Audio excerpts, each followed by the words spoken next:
பேச்சுவார்த்தை நடத்துவதற்காக தங்களை சந்திக்க விரும்புகிறார் பீஜப்பூர் தளபதி என்று வந்து சொன்ன தூதுவரை பூஜை அறைக்குள் அழைத்து சென்ற சிவாஜி, இதோ நம் தெய்வங்களுக்கு முன் சூடமேற்றி சத்தியம் செய்யுங்கள், அப்சல்கானின் உண்மையான திட்டம் என்ன என்று நேருக்கு நேர் பார்த்து கேட்க, தங்கள் கதையை முடிக்கும் ஒரு திட்டம் போடப்பட்டிருப்பதாகத்தான் தெரிகிறது என்றார் தூதுவர் அழுது கொண்டே.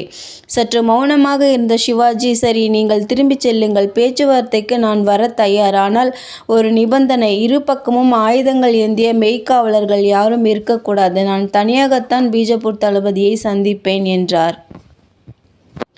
அதைத் தொடர்ந்து பிரதாப்கர் மலைக்கோட்டைக்குள் கீழே சமவெளியில் அமைக்கப்பட்ட ஒரு வரவேற்பு கூடாரத்தில் சிவாஜி அப்சல்கான் சந்திப்பு நிகழ்ந்தது. தொலைதூரத்தில் பீஜப்பூர் படை அணிவகுப்பில் இருக்க கூடாரத்துக்குள் சிவாஜி நுழைந்தவுடன் வருக வருக என்று கூறியவாறு இருக்கையிலிருந்து கம்பீரமாக எழுந்து வந்த பீஜப்பூர் தளபதி அப்சல்கான் இரு கரங்களையும் நீட்ட இருவரும் அணைத்து கொண்டனர். திடீரென்று சிவாஜியின் கழுத்தை அணைத்து கொண்டிருந்த அப்சல்கானின் கரம் இறுக ஆரம்பித்தது.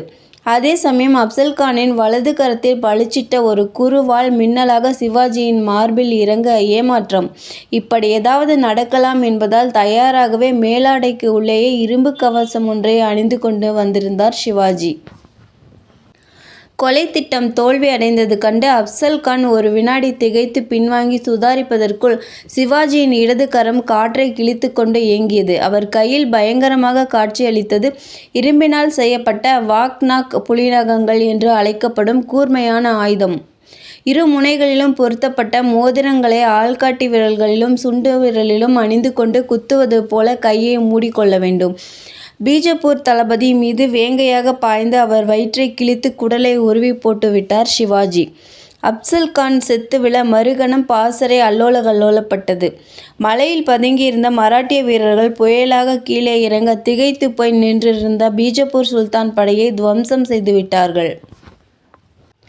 நடந்தது அநியாயம். அப்சல்கான் நட்பு உணர்வோடுதான் அங்கு வந்தார். சிவாஜி தான் வஞ்சகமாக அவரை தீர்த்து கட்டினார் என்று ஒரு மாற்று கருத்து உண்டு. ஆனால் பெரும்பாலான வரலாற்று ஆசிரியர்கள் சிவாஜியை கொல்லும் திட்டம் இருந்தது உண்மை, நிகழ்ந்தேறியது ஒரு தற்காப்பு கொலைதான் என்கிறார்கள்.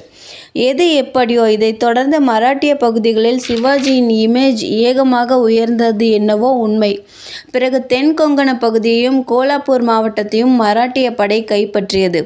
இத்தனை விஷயங்களையும் கேள்விப்பட்ட பிறகு விழித்து கொண்டார் அவுரங்கசீப். சிவாஜியின் கொட்டத்தை அடக்க சாயிஸ்தா கான் என்ற திறமை வாய்ந்த தளபதியை தட்சிண பிரதேசத்திற்கு கவர்னராக அனுப்பினார். சாயிஸ்தா கான் தலைமையில் கிளம்பி வந்த பெரும் படை பூனே நகருக்குள் வெற்றிகரமாக நுழைந்தது. அங்கே